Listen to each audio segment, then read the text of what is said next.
اس ذکر کی وجہ سے انسان کو اللہ تعالیٰ کی معیت نصیب ہوتی ہے. چنانچہ حدیث پاک میں آتا ہے ایک مرتبہ حضرت موسیٰ علیہ السلام کو اللہ تعالیٰ نے وحی عطا فرمائی, اے موسیٰ علیہ السلام کیا آپ اس بات کو پسند کرتے ہیں ان اسکن معک فی بیتک یا موسیٰ, کیا موسیٰ علیہ السلام کیا آپ اس چیز کو پسند کرتے ہیں میں آپ کے ساتھ آپ کے گھر میں رہوں. حضرت موسیٰ علیہ السلام تو عاشق تھے, یہ سنا سجدے میں جا گرے, فخر للہ ساجدا, سجدے میں جا پڑے اور رو کر کہنے لگے اللہ کیف تسکن معی فی بیتی, آپ میرے ساتھ میرے گھر میں کیسے رہ سکتے ہیں. اللہ تعالیٰ نے فرمایا میرے پیارے کریم انا جلیس مع من ذکرنی, جو بندہ میرا ذکر کرتا ہے میں اس بندے کا ہم جلیس ہوا کرتا ہوں. انا جلیس مع من ذکرنی, لہذا اصول طے ہو گیا کہ بندہ جتنی دیر اللہ رب العزت کے ذکر میں بیٹھتا ہے اسے اتنی دیر اللہ رب العزت کی معیت میں گویا بیٹھنے کی سعادت نصیب ہوئی. یہاں ایک علمی نقطہ طلباء کے لیے کر دوں. آداب شہانہ کا تقاضا یہ تھا کہ یوں فرمایا جاتا من ذکرنی فہو جلیسی, جو میرا ذکر کرے گا وہ میرا ہم جلیس ہوگا. مگر نہیں, محبت نے پسند کیا کہ نسبت اپنی طرف کی جائے, تو یوں فرمایا انا جلیس مع من ذکرنی. ذرا معنی پہ توجہ فرمائیے, پروردگار عالم کا یہ کہہ دینا جو میرا ذکر کرتا ہے میں اس بندے کا ہم جلیس ہوتا ہوں. تو گویا ہم جتنی دیر مصلی پر بیٹھتے ہیں اللہ کی یاد کر رہے ہوتے ہیں گویا اتنی دیر اللہ رب العزت کی ہمیں معیت نصیب ہوتی ہے. اچھا بھائی یہ تمنا دل میں ہونی چاہیے نا کہ اللہ تعالیٰ کی معیت نصیب ہو. عجیب بات تو یہ دیکھی آج کل عورتیں شکوے کرتی ہیں, پڑھنے کو وظیفے مانگتی ہیں, روتی ہیں. کوئی کہتی ہے جی بیٹے کی شادی کی, بیوی کو لے کے دوسرے مکان میں چلا گیا, ملنے ہی نہیں آتا, میرے پاس آ کے بیٹھتا ہی نہیں, ماں پریشان ہے, بیٹا میرے پاس بیٹھتا ہی نہیں, بیوی پریشان ہے, وہ جی خامن بری سوسائٹی میں پھنس گیا ہے, دیر سے رات کو گھر آتا ہے, بیوی بچوں کے لیے وقت ہی نہیں. کیا مطلب کہ ہمارے پاس آ کے بیٹھتا ہی نہیں. تو جن بیچاری عورتوں کو یہ حسرتیں ہوتی ہیں میرا بیٹا پاس آ کے بیٹھے, خامد پاس آ کے بیٹھے, یہ پاس آ کے بیٹھے, اگر ان کو یہ سنایا جاتا ہے کہ اگر اللہ رب العزت کا بیٹھ کر ذکر کریں گی اللہ رب العزت ان کے پاس اتنی دیر موجود ہوں گے, تو کیا ان کو ہر دن میں مصلی پر وقت گزارنے کی حسرت نہیں ہونی چاہیے؟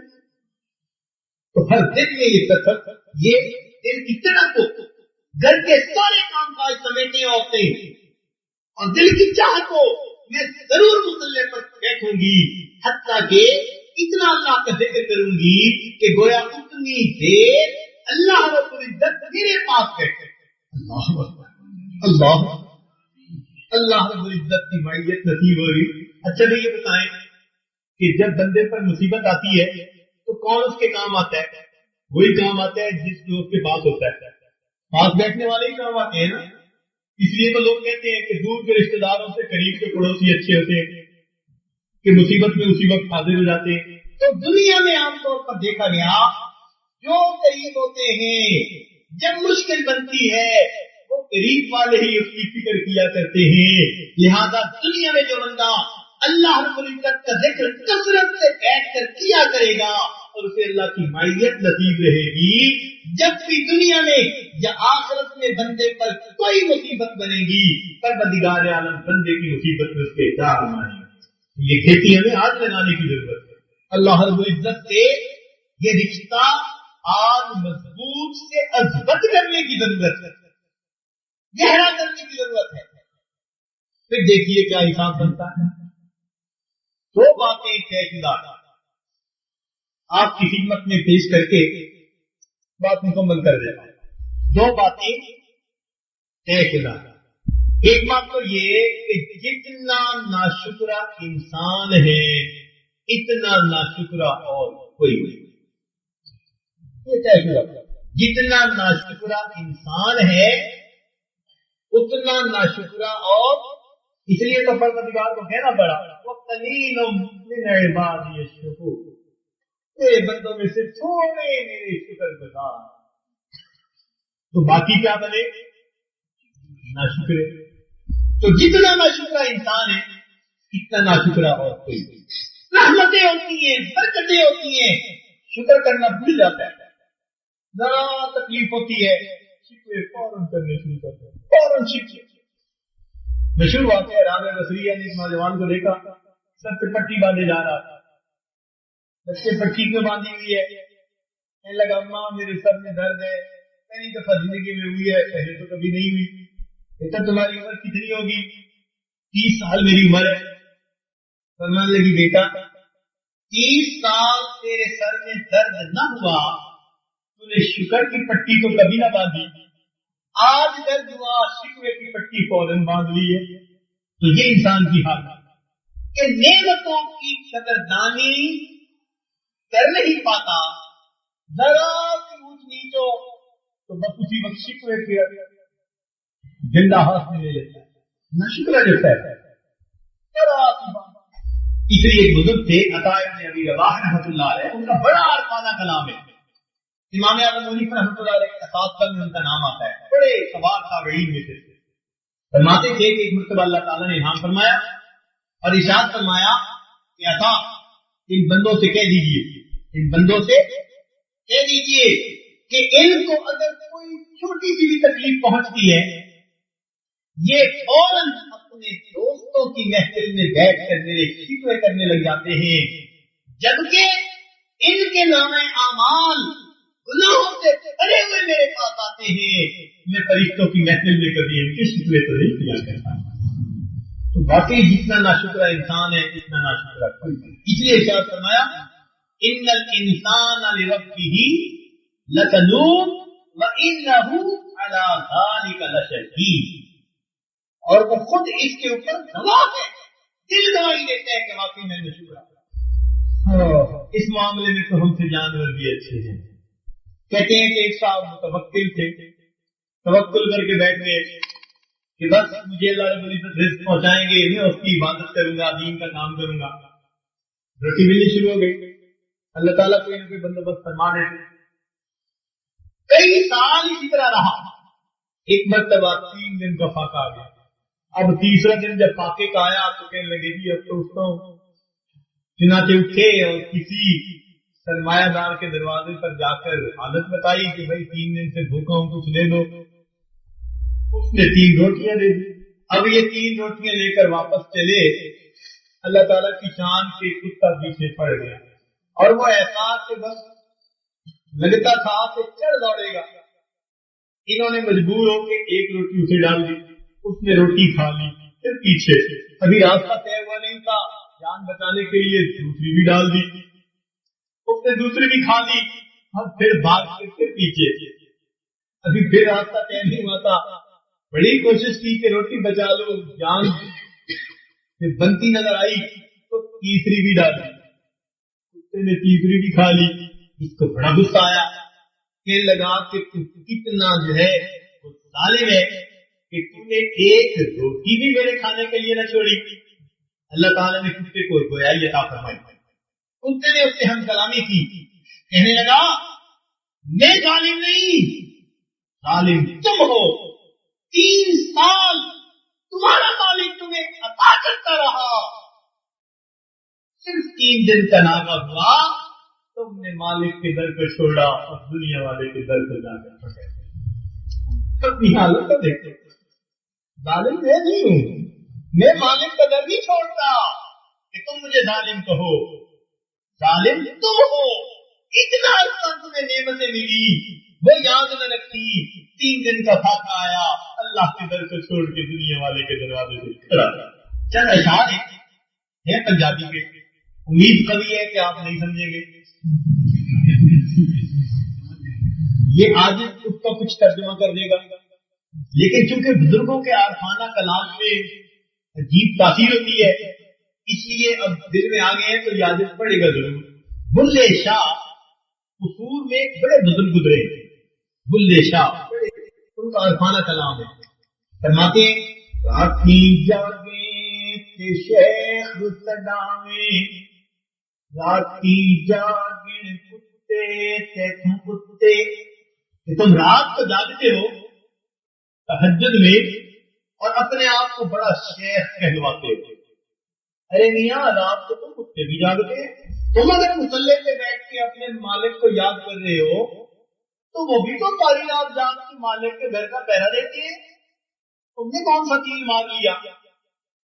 وہ تم سے زیادہ رات جاگتے ہیں. تم تو آخری حصے میں اٹھے وہ ساری رات ہی جاگتے. تو بھائی کتے تم سے آگے نکل گئے. راتی جاگے تے شیخ سڈاوے راتی جاگے کتے تے تم کتے رکھا سکھا ٹکڑا کھا کے دن جان کھاں وچ ستے تے تم کتے. تم اگر رات کو جاگتے ہو تو پھر صبح نرم چارپائی کے نرم بستر پر تم آرام کی نیند سوتے ہیں اور گھر میں کرفیو لگا ہوتا ہے.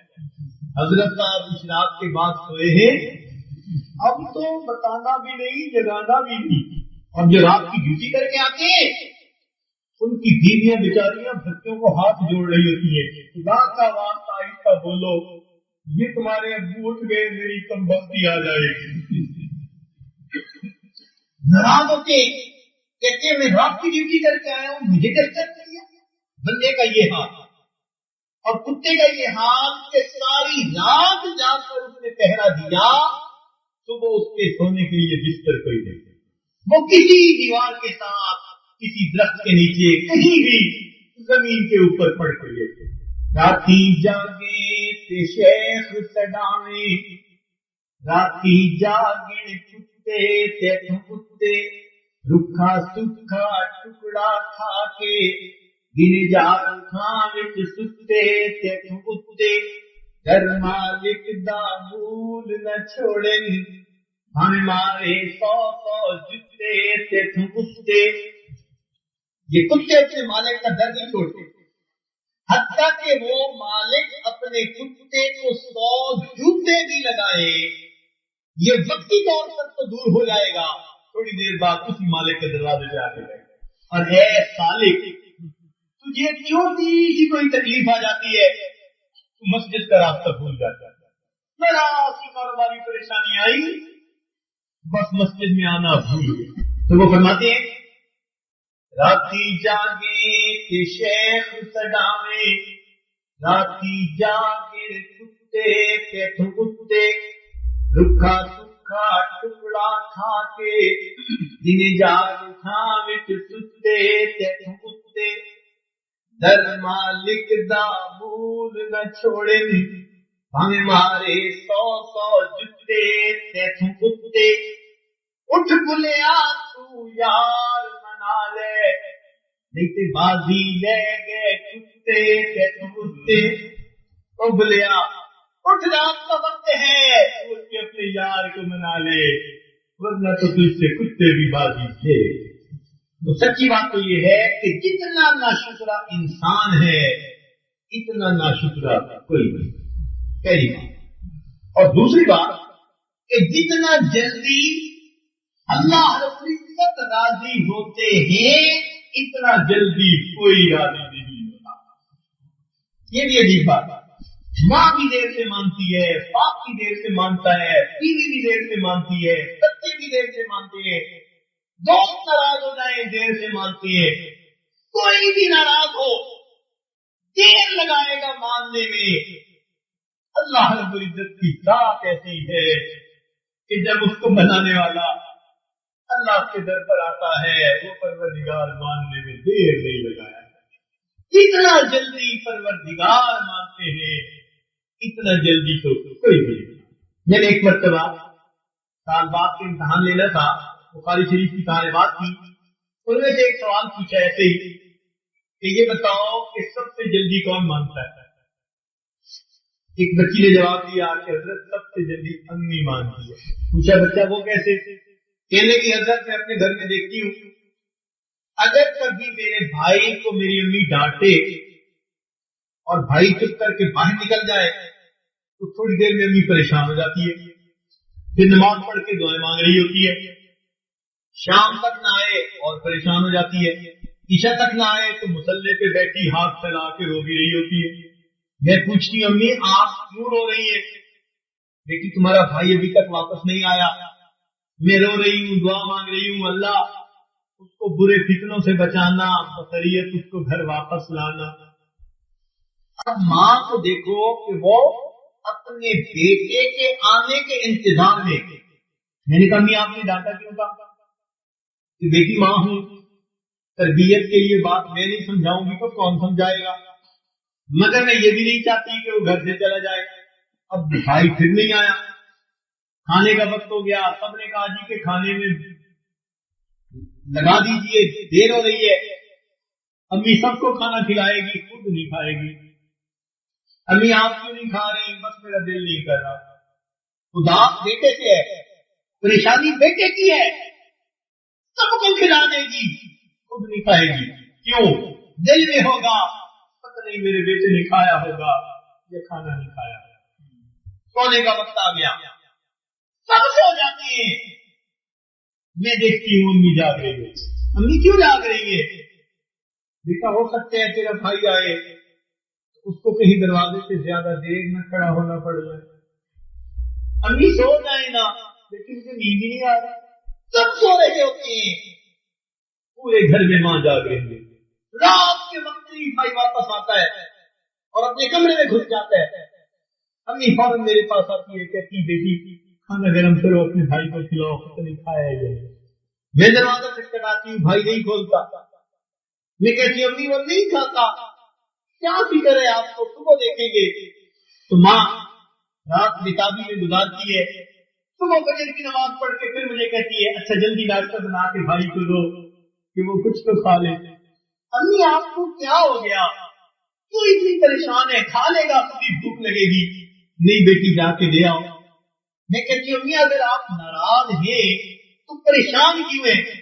بس بیٹی میں اتنا چاہتی ہوں کہ آپ کا بھائی مجھے آ کر کہہ دے امی مجھ سے غلطی ہوئی، بس وہ سوری کہہ دے گا تو میں اس کو معاف کر دوں گی۔ اب اس ماں کی حالت دیکھیے، یہ انتظار میں ہے میرا بیٹا میرے پاس آ جائے، سوری کہہ دے، میں اسے معاف کر دوں گی، تو یہ تو انتظار میں ہے۔ اب اگر بھائی چل کے امی کے پاس آ جائے اور کہتے امی مجھ سے غلطی ہوئی، تو ماں اسی وقت اس کو سینے سے لگا لے گی اور راضی ہو جائے گی۔ میں نے کہا اچھا اگر ماں کو زیادہ تکلیف پہنچی اور وہ اس سے بھی راضی نہیں ہوتی تو اب کیا؟ کہنے لگے جی اگر سوری کرنے سے راضی نہیں ہوتی اور میرا بھائی آ جائے اور امی کے پاس بیٹھ کے منت کر لے، پاؤں پکڑ لے، تو پاؤں پکڑتے ہی امی تو بس میلٹ ہو جائے گی، وہ تو اسی وقت اس کو معاف کر دے گی۔ میں نے کہا اچھا اگر اتنا دل ناراض تھا کہ پھر بھی وہ معاف نہیں کرتی تو پھر کہنے لگا اگر معافی مانگتے ہوئے بھائی کی آنکھوں سے آنسو آ جائیں تو امی بھائی کے آنسو کو کبھی دیکھ نہیں سکتی، جیسے ہی آنسو آئے گا وہ اپنا دوپٹہ پکڑ کے آنسو کو صاف کرے گی اور اس کو اپنے سینے سے لگا لے گی، کہے گی جا بیٹا میں نے تجھے معاف کر دیا۔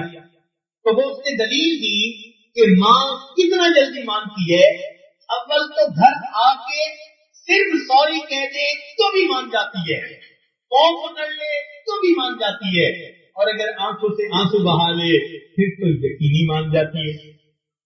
میں نے کہا کہ وہ جلدی تو مانی مگر ایک ہستی اس سے بھی جلدی مان جاتی ہے، وہ بڑی حیران ہے، کہنے لگی حضرت وہ کیا، امی سے بھی جلدی کوئی مانتا ہے؟ میں نے کہا ہاں، امی کو منانے کے لیے آ کے سوری کرنا پڑے گا، پاؤں پکڑنے پڑیں گے، آنسو بہانے پڑیں گے، کچھ نہ کچھ کرنا پڑے گا، مگر ایک ہستی ایسی ہے جس کو منانے کے لیے انسان اپنی جگہ بیٹھا ہے، وہی بیٹھے بیٹھے فقط اپنے دل کے اندر اپنے رب سے ہم کلامی کرتا ہے، مالک میں نے بڑی خطائیں کی، بڑے گناہ کیے، میں نے آپ کو ناراض کیا، اے مالک میں شرمندہ ہوں، اے مالک میں شرمندہ ہوں۔ اپنے دل میں وہ سوچ سوچ کے شرمندہ ہوتا ہے، اس کے زبان سے لفظ کوئی نہیں کہا، فقط دل میں شرمندہ ہوا، اللہ تعالیٰ فرماتے ہیں الندم توبۃ، وہ دل کی ندامت ایسی ہے جیسے وہ توبہ کر رہا ہے، اللہ تعالیٰ اس ندامت کو قبول کر کے گناہ معاف کروا دیتا ہے۔ تو اللہ تعالیٰ کو منانے کے لیے لفظ بھی نہیں کہنا پڑتا، اتنا جلدی مانتے ہیں، لفظ بھی کہنا ضروری نہیں، فقط دل میں شرمندہ ہوا کہ میں نے برا کیا، میں نے اچھا نہیں کیا، فرمایا دل کی ندامت کی توبہ، اور توبہ کرنے والے کے بارے میں فرمایا التائب حبیب اللہ۔ سوچیے تو صحیح، اللہ تعالیٰ کتنا جلدی مانتے۔ بنی اسرائیل میں ایک مرتبہ بارش نہیں ہوتی تھی، حضرت موسیٰ علیہ السلام قوم کو لے کر میدان میں آئے۔ جب قوم کو لے کر میدان میں آئے، سب نے دعائیں مانگی، مگر حضرت موسیٰ علیہ السلام کو بتایا گیا کہ اس مجمع میں ایک چغل خور ہے، جب تک وہ مجمع میں ہے اس کی نحوست ہے کہ اس کے اوپر ہم بارش نہیں برسائیں گے۔ یہاں سے حضرت موسیٰ علیہ السلام کو بڑا جلال آیا، کھڑے ہو گئے، انہوں نے خطبہ دیا، انہوں نے خوب سمجھایا کہ ایک بندہ ہے جو چغل خور ہے اور اس کی وجہ سے سارے لوگوں پر بارش بند ہے، بچے بلک رہے ہیں، جانور تڑپ رہے ہیں، مرد عورتیں پانی کو ترستے ہیں۔ تو بھائی جس بندے کے اندر یہ عیب ہے، میں اسے خوف خدا دلاتا ہوں تو یہاں سے نکل جائے، اس کی نحوست سے باقی جو مصیبت میں کہیں آ جائیں۔ جب انہوں نے خوب سمجھایا، ابھی سمجھا کے ہٹے ہی تھے کہ اتنی دیر میں آسمان پر بادل آئے اور چھم چھم پانی برسنے لگ گیا، بارش ہوئی، خوب دل کھول کر بارش ہوئی۔ حضرت موسیٰ علیہ السلام حیران، مجمع سے اٹھ کے گیا بھی کوئی نہیں اور بارش بھی ہو گئی، تو یہ کیا معاملہ؟ چنانچہ اللہ رب العزت کی طرف متوجہ ہوئے، پروردگار عالم آپ کا فرمان تھا کہ مجمع میں چغل خور موجود ہے جس کی وجہ سے بارش رکی ہوئی ہے، لیکن بارش برس بھی گئی، یہ کیا راز ہے؟ پروردگار عالم نے فرمایا میرے پیارے کلیم، جس بندے کی وجہ سے بارش رکی ہوئی تھی اسی بندے کی وجہ سے ہم نے بارش برسا دی۔ جس بندے کی وجہ سے بارش رکی ہوئی تھی اس بندے کی وجہ سے بارش برسا دی۔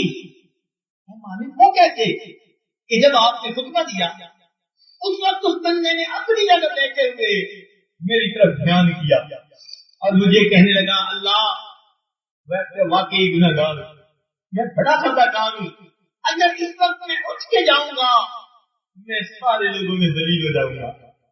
اللہ تو نے اب تک تو مجھے چھپائے رکھا، اب میں توبہ کر رہا ہوں، میرے مالک مجھے چھپا لینا۔ اس نے دل میں توبہ کی اور ہم نے اس کے دل کی توبہ کو قبول کر کے بارش برسا دی۔ جب یہ بتلایا تو حضرت موسیٰ علیہ السلام نے پوچھا اے اللہ وہ کون ہے، ذرا نشاندہی تو فرما دیجیے۔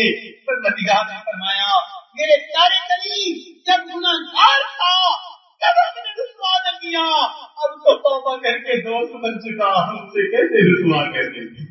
تو جب پروردگار اتنا قریب ہے کہ بندے کے دل کی توبہ کو قبول کر لیتا، پردے ڈال دیتا ہوں اپنے بندے کی خطاؤں پر، تو جتنا جلدی پروردگار مانتے ہیں اتنا جلدی کوئی نہیں مانتا۔ لہذا اللہ رب العزت کی اس رحمت سے، نعمت سے ہمیں فائدہ اٹھانا چاہیے اور اپنے گناہوں کی سچی معافی مانگ کر اپنے مالک کو منا لینا چاہیے۔ رب کریم ہم سے راضی ہو جائے اور ہمیں آئندہ زندگی نیکوکاری پرہیزگاری پر گزارنے کی توفیق نصیب فرمائے۔ وآخر دعوانا الحمدللہ رب العالمین۔ چند منٹ پہلے تھوڑی دیر کے لیے مراقبہ کر لیجیے، آپ کو بند کر لیجیے، سر کو جھکا دیجیے، دنیا اور جو کوئی دنیا میں ہے اس سے ہٹ کر کے اللہ تعالیٰ کی یاد میں ڈوب جائے۔ سرکش کو اب تو یا رب غلام تیرا بناؤں گا، اپنے نفس سرکش کو اب تو یا رب غلام تیرا، میں چھوڑ کر کاروبار سارے کروں گا ہر وقت کام تیرا، کیا کروں گا بس اب الہی ذکر ہی صبح و شام تیرا، جماؤں گا دل میں یاد تیری، رٹوں گا ہر وقت نام تیرا، ہر دم کروں گا اے میرے باری اللہ اللہ اللہ اللہ اللہ اللہ اللہ اللہ۔ رہا میں دن رات غفلتوں میں، بس یوں ہی زندگی گزاری، رہا میں دن رات غفلتوں میں، بس یوں ہی زندگی گزاری، کیا نہ کچھ کام آخرت کا، کٹی گناہوں میں عمر ساری، رہا میں دن رات غفلتوں میں، بس یوں ہی زندگی گزاری، کیا نہ کچھ کام آخرت کا، کٹی گناہوں میں عمر ساری، بہت دنوں میں نے سرکشی کی، مگر ہے اب سخت شرمساری، میں سر جھکاتا ہوں میرے مولا، میں توبہ کرتا ہوں میرے باری، رہا میں دن رات غفلتوں میں، بس یوں ہی زندگی گزاری، کیا نہ کچھ کام آخرت کا، کٹی گناہوں میں عمر ساری، بہت دنوں میں نے سرکشی کی، مگر ہے اب تک شرمساری، میں سر جھکاتا ہوں میرے مولا، میں توبہ کرتا ہوں میرے باری، ہر دم کروں گا اے میرے باری اللہ اللہ اللہ اللہ اللہ اللہ اللہ اللہ۔ لا الہ الا اللہ محمد رسول اللہ۔ اللہ کیجیے سبحان ربی اللہ صلی علی سیدنا محمد وعلی آل سیدنا محمد۔ ربنا ظلمنا انفسنا وان لم تغفر لنا وترحمنا لنكونن من الخاسرين۔ اے مالک، ہم آپ کے عاجز مسکین بندے ہیں، ہمارے گناہوں کو معاف فرما، ہماری خطاؤں سے درگزر فرما، ہمارے عیبوں کی تجاوز فرما، اللہ ہماری نگاہوں کو پاک فرما، ہمارے دلوں کو صاف فرما، ہمارے سینوں کو اپنی محبت سے لبریز فرما، ہمیں عشق کی آتش ہمارے سینوں میں پیدا فرما، ہمارے خاندان سے اپنے ذکر کو جاری فرما، روح سے اپنے ذکر کو جاری فرما، ہڈی ہڈی بوٹی بوٹی میں اپنی محبت پیدا فرما، اللہ جو گناہ ہم نے دن میں کیے معاف فرما، جو راتوں میں کیے معاف فرما، جو محفل میں کیے معاف فرما، جو تنہائیوں میں کیے معاف فرما، اللہ جو گناہ ہمیں یاد ہے وہ بھی معاف فرما، اور جو کر کے بھول گئے وہ گناہ بھی معاف فرما، اللہ ہمیں برے دل سے محفوظ فرما، بری رات سے محفوظ فرما، برے کاموں سے محفوظ فرما، برے دوستوں سے محفوظ فرما، برے انجام سے محفوظ فرما، اللہ ہمیں سیدھا راستہ ملنے کے بعد بھٹکنے سے محفوظ فرما، ہدایت ملنے کے بعد گمراہی سے محفوظ فرما، علم حاصل ہونے کے بعد جہالت کے کاموں سے محفوظ فرما، اللہ عزت ملنے کے بعد ذلت سے محفوظ فرما، رب کریم ہمارے ساتھ درگزر کا معاملہ فرما، اے اللہ ہمیں نماز کی حضوری نصیب فرما، سجدے کا سرور نصیب فرما، قرآن پاک پڑھنے کا لطف نصیب فرما، رات کے آخری پہر کے مناجات کی لذت نصیب فرما، ایمان حقیقی کی حلاوت نصیب فرما، رب کریم آپ کے سامنے کوئی جھوٹ نہیں بول سکتا، آپ تینوں کے پیٹ جانتے ہیں، اے مالک ہماری حقیقت سے آپ واقف ہے، میرے مولا ہم اپنے اندر کی حالت سے پریشان ہیں، اے مالک ہمارے اندر کی حالت کو بدل دیجیے، ہمارے دلوں کی جنگ کو اتار دیجیے، ہمارے ذہنی خیالات کو پاک کر دیجیے، ہماری نظر کو پاک کر دیجیے،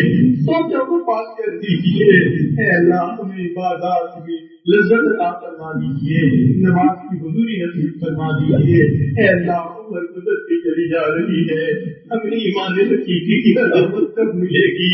اللہ ہمیں سجدے کا سرور کب نصیب ہوگا؟ اے مالک ہمیں ذکر کی علامت کب ملے گی؟ رحمت فرما دیجیے، اللہ ہمارے ساتھ درگزر کا معاملہ فرمائیے، ہم چاہیں نہ چاہیں پریشانی کے بالوں سے پکڑ کے ہمیں نیک بنا دیجیے، اے اللہ جو پریشانی ہے ہم کو دور کر دیجیے۔ یہ دوست احباب نے دعاؤں کے پیغامات دیے، وعدے لیے یا ای میل کی یا خط لکھے، اللہ ان سب کی نیک حاجات کو پورا فرما دیجیے، اور یہ ہمارے دوست عزیز رشتے دار ماں باپ مشائخ اساتذہ دنیا سے رخصت ہو چکے، اللہ ان کی مغفرت فرما دیجیے، اور جن کی آپ نے مغفرت کر دی قرب کے اعلیٰ درجات عطا فرمائیے۔ اے اللہ جب ہمارے جانے کا وقت ہو اس وقت ہمارے ایمان کی حفاظت فرمائیے۔ اے اللہ کی چھوٹی چھوٹی چیزوں کی حفاظت نہیں ہوتی، ایمان تو بڑی قیمتی دولت ہے، ہم ان کی حفاظت کیسے کر پائیں گے؟ اے اللہ ہر کمزور سبھی کو پکارتا ہے، اے مالک ہم آپ کو پکار رہے ہیں، اس وقت ہماری مدد فرما دینا، شیطان مردود سے ہمیں بچا لینا، ایمان کے ساتھ دنیا سے ہمارے رخصت ہونے کو قبول کر لینا، رب کریم رحمت کا معاملہ فرما، اے اللہ ہماری دعاؤں کو اپنی رحمت سے قبول فرما۔ اے اللہ جن دوست احباب نے اس عاجز کے یہاں آنے کے لیے انتظامات کیے، دعوت دی، یہاں بلایا، اللہ اس کے بدلے ان کو اپنی سچی محبت عطا فرما دیجیے۔ جتنے گھروں میں اے اللہ دوست احباب نے کھانے دعوتوں کا انتظام کیا اور دوست احباب نے محبتوں کے ساتھ اپنے گھروں میں استقبال کیا، اللہ سب کی محبتوں کو قبول فرمائیے اور سب کو اپنی محبت عطا فرما دیجیے۔ جتنے اور دوست بھی وقت کی کمی اور وقت کا مطالبہ کرتے رہے، اللہ وقت کم تھا کہ آج سب کو نہیں دے سکا، مگر تم ان کے دلوں کی مراد پوری فرما دیجیے۔ اے اللہ رحمتوں کا معاملہ فرمائیے، جتنے بھی یہاں پر مسلمان ہیں سب کی زندگیوں میں برکتیں عطا فرمائیے، سب کی پریشانیوں کو دور کر دیجیے، اللہ سب کو اپنی حفاظت عطا فرما دیجیے۔ اے اللہ ہماری آنے والے نسلوں کے ایمان کی حفاظت فرما دیجیے۔ اے اللہ ہماری ان دعاؤں کو اپنی رحمت سے قبول فرمائیے، جتنے مرد ہیں سب کو اپنے مقرر بندوں میں شامل فرمائیے، جتنی مصروفات تک آواز جا رہی ہے سب کو اپنی مقرر بندیوں میں شامل فرما لیجیے۔ مالک جیسا آپ چاہتے ہیں ہمیں ویسا بننے کی توفیق عطا فرما دیجیے۔ ربنا تقبل منا انك انت السميع العليم وتب علينا انك انت التواب الرحيم صلى الله تعالى على حبيبه سيدنا محمد وآله وأصحابه أجمعين برحمتك يا أرحم الراحمين۔